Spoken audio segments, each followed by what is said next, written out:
Hey everybody!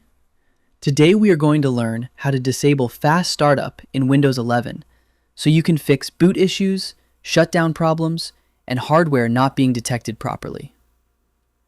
First, click the Start button and type Control Panel.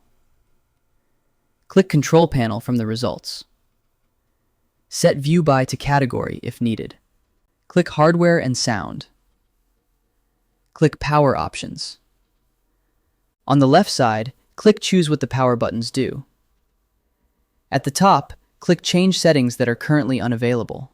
Scroll down to Shutdown settings. Find Turn on Fast Startup. Uncheck the box next to Turn on Fast Startup. This disables fast startup completely. Now click Save Changes. Restart your computer to apply the change. Disabling fast startup can help with slow boots, dual boot issues, and devices not working after shutdown. I hope this helps you on your current and future projects. Thank you for watching.